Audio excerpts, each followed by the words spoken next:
हर हर महादेव। जय शिव शंकर। दोस्तों, आज हम आपको देवाधिदेव महादेव की एक पावन पौराणिक कथा सुनाने जा रहे हैं। इस कथा को सुनने मात्र से ही मनुष्य को अकाल मृत्यु के योग समाप्त हो जाते हैं। मनुष्यों के सहस्त्र पापों का नाश होता है। नमस्ते दोस्तों, देव भक्ति की शक्ति चैनल में आपका हार्दिक स्वागत है। आप भी कमेंट में हर हर महादेव अवश्य लिखें। तो आइए महादेव की स्तुति करते हुए आज की पावन कथा शुरू करते हैं। तो सभी प्रेम से बोलिए हर हर महादेव। दोस्तों, पूर्व काल में एक बार की बात है, भगवान श्री राम के वंशज महाराज दिलीप महर्षि वशिष्ठ जी के पास आते हैं और उनसे पूछने लगते हैं, हे मुनिवर, कृपया आप मुझे महामुनि मृकंडू की पत्नी मरुद्धति के गर्भ से महातेजस्वी पुत्र कैसे उत्पन्न हुआ, इसका रहस्य बताइए। मृकंडू मुनि ने ऐसा कौन सा कार्य किया जिससे उन्हें कम आयु वाली संतान हुई और फिर उसे दीर्घायु कैसे प्राप्त हुई। तब महर्षि वशिष्ठ जी कहते हैं, हे राजन, आपने उचित ही प्रश्न किया है। आज मैं आपको मार्कंडेय जी के जन्म का वृतांत सुनाता हूं। आप इसे ध्यान से सुनिए। जो भी मनुष्य मार्कंडेय जी की इस प्राचीन कथा का श्रवण करता है, उसे मृत्यु का भय नहीं रहता है, उसकी अकाल मृत्यु नहीं होती है और भगवान शिव सदैव ही उसकी रक्षा करते हैं। हे राजन, पूर्व काल की बात है, पृथ्वी लोक पर महामुनि मृकंडू अपनी भार्या मरुद्धति के साथ अपने आश्रम पर निवास कर रहे थे। अनेक वर्षों तक उन्हें कोई संतान नहीं हुई, तो उनकी पत्नी मरुद्धति ने उनके सामने पुत्र प्राप्ति की इच्छा प्रकट की। अपनी पत्नी की इच्छा को पूर्ण करने के लिए मुनि मृकंडू ने अपनी पत्नी के साथ मिलकर भगवान शंकर की घोर तपस्या करने लगे। अनेक वर्षों तक तपस्या करने के पश्चात भगवान शंकर उन पर प्रसन्न हुए और उन्हें साक्षात दर्शन देकर कहने लगे, हे मुनिवर, मैं तुम्हारी भक्ति से अत्यंत प्रसन्न हूं, तुम अपनी इच्छा के अनुसार वरदान मांग लो। तब मुनि मृकंडू ने वर मांगते हुए कहा, हे परमेश्वर, आप मेरी तपस्या से प्रसन्न है, आपके दर्शन करके मैं धन्य हुआ हूं। हे प्रभु, अब तक मुझे कोई संतान नहीं हुई है, इसलिए मैं पुत्र प्राप्ति की कामना करता हूं, कृपया आप मुझे पुत्र प्रदान कीजिए। तब भगवान शंकर बोले, हे मुनिवर, क्या तुम उत्तम गुणों से हीन चिरंजीवी पुत्र चाहते हो या केवल 16 वर्ष की आयु वाला एक गुणवान एवं सर्वज्ञ पुत्र पाने की इच्छा रखते हो। भगवान शंकर के इस प्रकार से पूछने पर धर्मात्मा मृकंडू ने कहा, हे जगदेश्वर, मैं गुणहीन पुत्र नहीं चाहता हूं, उसकी आयु छोटी ही क्यों ना हो, किंतु वह गुणवान और सर्वज्ञ होना चाहिए। इसीलिए आप मुझे 16 वर्ष की आयु वाला गुणवान पुत्र ही प्रदान कीजिए। फिर भगवान शंकर बोले, हे मुनिवर, ठीक है, तो मैं तुम्हें यह वरदान देता हूं कि तुम्हें 16 वर्ष की आयु वाला एक पुत्र होगा, जो परम धार्मिक, सर्वज्ञ, गुणवान, यशस्वी और ज्ञान का समुद्र होगा। वह तीनों लोकों में कीर्ति प्राप्त करेगा। इस प्रकार से वरदान देकर भगवान शंकर उस स्थान से अंतर्ध्यान हो गए। भगवान शंकर से वरदान पाकर मुनि मृकंडू और उसकी पत्नी दोनों संतुष्ट हुए और आश्रम को चले गए। फिर कुछ ही दिनों के बाद मुनि मृकंडू की पत्नी मरुद्धति गर्भवती हुई। मुनि मृकंडू ने विधि पूर्वक गर्भाधान संस्कार किया। तदनंतर उन्होंने गर्भ के बालक में पुरुषत्व की वृद्धि के लिए एक शुभ दिन देखकर विधि के अनुसार अच्छे ढंग से पुंसवन संस्कार किया। जब 8वां मास आया, तब मुनि मृकंडू ने संतान की सुखपूर्वक उत्पत्ति के लिए सीमंतोन्नयन संस्कार किया, ताकि बालक का जन्म होते समय किसी प्रकार का विघ्न उत्पन्न न हो। फिर बालक के जन्म का समय आने पर मरुद्धति के गर्भ से सूर्य के समान तेजस्वी पुत्र का जन्म हुआ। वह बालक अत्यंत सुंदर तथा तेजवान दिखाई पड़ रहा था। चारों दिशाओं में प्रसन्नता छाने लगी। समस्त देवतागण भी स्वर्ग से उस बालक के जन्म की प्रशंसा करने लगे। फिर बालक की शांति के लिए महर्षि वेदव्यास जी मुनि मृकंडू के आश्रम पधारे। साक्षात महामुनि महर्षि वेदव्यास जी ने उस बालक का जात कर्म संस्कार किया। उसके बाद मुनि मृकंडू ने 11वें दिन उस बालक का नामकरण संस्कार किया और बालक का नाम मार्कंडेय रखा गया। उस बालक को देखकर नगर के समस्त निवासी आश्चर्यचकित होकर कहने लगते थे, अहो, इस बालक का रूप कितना अद्भुत है, इसके अंदर अद्भुत तेज है, इसके अंगों के लक्षण भी अद्भुत है। ऐसा प्रतीत हो रहा है साक्षात भगवान शंकर ही इस बालक के रूप में प्रकट हुए हैं। फिर मृकंडु मुनि ने चौथे महीने में बालक को घर से बाहर निकाला। छठे महीने में उस बालक का अन्नप्राशन संस्कार कराया।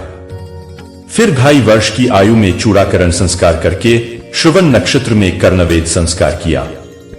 फिर मृकंडु ने बालक के ब्रह्मा तेज की वृद्धि के लिए 5 वर्ष की उम्र में उसे यज्ञोपवीत दे दिया और उसे वेद पढ़ाया। फिर मार्कंडेय जी ने अपने गुरुओं से ज्ञान प्राप्त किया और अपनी विलक्षण बुद्धिमता से समस्त गुरुओं को प्रसन्न किया।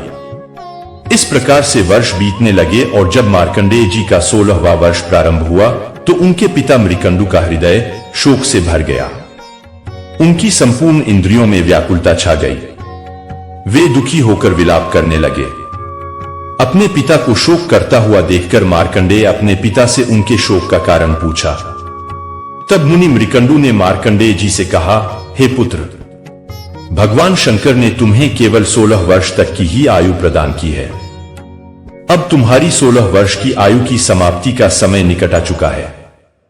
उसके बाद तुम्हारी मृत्यु हो जाएगी। अपने पिता का यह कथन सुनकर मार्कंडेय ने कहा, हे पिताश्री, आप मेरे लिए कदापि शोक ना करें। मैं ऐसी तपस्या करूंगा जिससे मैं अमर हो जाऊं। महादेव सभी को मनोवांछित फल प्रदान करते हैं। वे मृत्यु को जीतने वाले त्रिनेत्रधारी सर्वज्ञ है। वे कालों के भी काल महाकाल है। मैं उन्हीं की आराधना करके अमृतत्व को प्राप्त करूंगा। अपने पुत्र की बात सुनकर उसके माता पिता को बड़ा आनंद हुआ।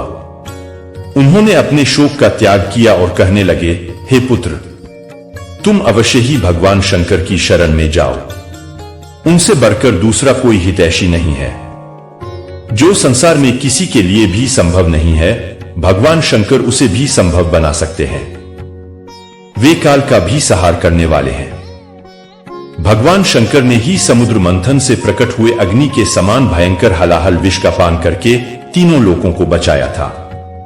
इसीलिए हे पुत्र, तुम भगवान शिव की ही शरण में जाओ। वे ही तुम्हारा कल्याण करेंगे। इस प्रकार से अपने माता पिता की आज्ञा पाकर मार्कंडेय जी दक्षिण दिशा में समुद्र के तट पर चले गए और वहां पर विधि पूर्वक अपने ही नाम से एक शिवलिंग स्थापित किया। वे तीनों समय स्नान करके भगवान शिव की पूजा करते और स्तोत्र का पठन करते थे। इस प्रकार से पूजा करते हुए उन्हें अनेक दिन बीत गए और फिर उनकी आयु का अंतिम दिन आ गया। उन्हें 16 वर्ष पूर्ण हो गए। जब मार्कंडेय जी भगवान शिव की पूजा करने में संलग्न हुए तो उसी समय उस स्थान पर उनके प्राण लेने के लिए साक्षात काल वहां पर प्रकट हुआ। काल के नेत्र बड़े बड़े तथा लाल लाल दिखाई दे रहे थे। बड़ी बड़ी दारों के कारण उसका मुख अत्यंत विकराल और भयंकर दिखाई पड़ रहा था। वह काल काजल के समान काला था और भैंसे पर सवार होकर उस स्थान पर प्रकट हुआ था। काल ने आते ही मार्कंडेय जी से कहा, हे बालक, आज तुम्हारी आयु समाप्त हो चुकी है। इसीलिए अब मैं तुम्हारे प्राण लेने के लिए यहां पर प्रकट हुआ हूं।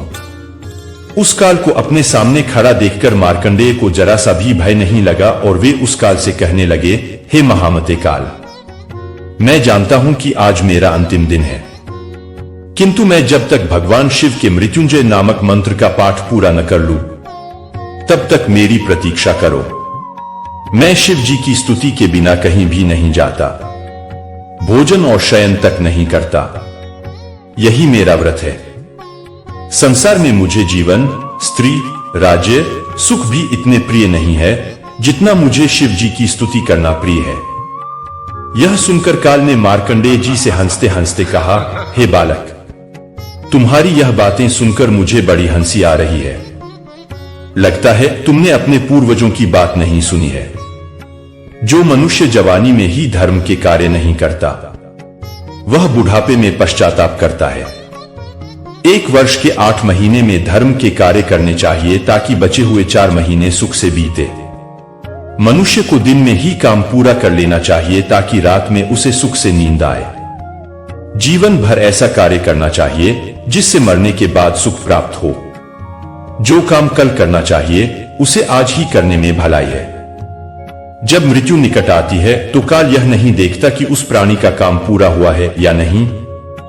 काल बिना विलंब किए ही प्राणी को ग्रहण कर लेता है। मूर्ख मनुष्य मृत्यु को सामने खड़ा हुआ देखकर भगवान को याद करने लगते हैं और पश्चाताप करने लगते हैं।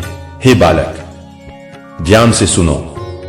जिसकी मृत्यु नहीं आई है, फिर उसे सैकड़ों बाण भी लग जाए तो भी वह नहीं मरता, किंतु जिसकी मौत आती है वह घास का तिनका चुभने पर भी मर जाता है।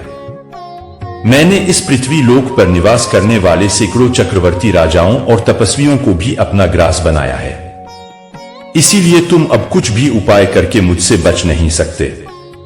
मृत्यु से कोई चूक नहीं सकता, इसीलिए अब तुम व्यर्थ प्रयास करना छोड़कर मेरे साथ चलो। काल के ऐसे वचन सुनकर मार्कंडेय जी ने कहा, हे काल, तुम भी ध्यान से सुनो। जो भी भगवान शिव की स्तुति में लगे रहने वाले मनुष्य के कार्य में विघ्न डालता है, वे शीघ्र ही नष्ट हो जाता है। इसीलिए मैं तुम्हें रोक रहा हूं। तुम मुझे भगवान शिव की स्तुति करने से ना रोको। जिस प्रकार से सिपाहियों पर राजा शासन करता है, उसी प्रकार से शिव जी के भक्तों पर केवल उनका ही शासन चलता है, कोई उन्हें आदेश नहीं दे सकता। भगवान शिव के सेवक पर्वतों को भी विदीर्ण कर डालते हैं, समुद्रों को भी पी जाते हैं तथा पृथ्वी और अंतरिक्ष को भी हिला डालने में समर्थ होते हैं। इतना ही नहीं, वे ब्रह्मा और इंद्र को भी तिनके के समान समझते हैं। शिवजी के सेवकों के लिए कोई भी कार्य असंभव नहीं है। भगवान शिव के भक्तों पर मृत्यु, ब्रह्मा, यमराज, यमदूत तथा अन्य कोई भी देवता अपना प्रभुत्व स्थापित नहीं कर सकता। हे काल, क्या तुमने महान ऋषि मुनियों के वचन नहीं सुने हैं कि शिव जी के भक्तों पर कहीं पर भी आपत्ति नहीं आ सकती? सूर्य, ब्रह्मा, इंद्र आदि संपूर्ण देवता भी यदि शिव के भक्तों के विरुद्ध हो जाए तो भी वे उनका बाल भी बाका नहीं कर सकते। मार्कंडेय जी के इस प्रकार के वचन सुनकर काल को बड़ा क्रोध आ गया और वे आंखें फाड़ फाड़ कर उसकी ओर देखने लगे, मानो वे तीनों लोकों को निगल जाएंगे। क्रोध में आकर काल ने मार्कंडेय जी से कहा, अरे दुर्बुद्धि बालक, तू किसे चुनौती दे रहा है? गंगा नदी में जितने बालू के कण नहीं है, उतने ब्राह्मणों का मैंने संहार कर डाला है। मैं अभी तुम्हें मेरा बल और पराक्रम दिखाता हूं। अभी तुम्हारे प्राणों को शरीर से अलग कर देता हूं। तुम इस समय जिनका सेवक होने का नाटक कर रहे हो, देखते हैं वे महादेव भी तुम्हारी रक्षा कर सकते हैं या नहीं। इस प्रकार से गर्जना करता हुआ वह काल विकराल रूप धारण किए मार्कंडेय जी के प्राण लेने के लिए उनकी तरफ आगे बढ़ा। उतने में ही भगवान शिव उस शिवलिंग से प्रकट हो गए। भगवान शंकर का रूप अकल्पनीय था। लंबी लंबी जटाएं, मस्तक पर चंद्रमा, गले में भयंकर वासुकी नाग, हाथ में त्रिशूल लिए शिवजी मेघ के समान प्रचंड गर्जना करते हुए काल के सामने प्रकट हुए और उन्होंने उसकी छाती में लात मारी। लात मारते ही काल भयभीत होकर पीछे खड़ा रहा। भगवान शंकर को देखकर मार्कंडेय जी ने उनकी स्तुति करना आरंभ कर दिया। भगवान शिव के उस भयंकर रूप को देखकर काल भयभीत होकर भगवान शंकर से क्षमा याचना करने लगा और वहां से भाग खड़ा हुआ। फिर मार्कंडेय जी की स्तुति से प्रसन्न होकर भगवान शिव ने उन्हें अनेक कल्पों तक जीवित रहने की आयु प्रदान की और वे उस स्थान से अंतर्ध्यान हो गए। भगवान शिव से वरदान पाकर महामुनि मार्कंडेय जी अपने आश्रम पर लौट गए और अपने माता पिता को प्रणाम करके उन्हें सारा वृतांत सुना दिया। मार्कंडेय जी ने अनेक कल्पों तक पृथ्वी लोक पर वास किया। उन्होंने अनेकों बार प्रलय को अपनी आंखों से देखा है। जो भी भगवान शिव की आराधना करता है, उसे काल छू भी नहीं सकता। तो दोस्तों, इस प्रकार से मार्कंडेय जी ने शिवजी भक्ति करके मृत्यु को भी परास्त कर दिया। आपको यह कथा कैसी लगी? कमेंट करके जरूर बताएं। जानकारी अच्छी लगी तो वीडियो को लाइक जरूर करें। आप सभी का धन्यवाद।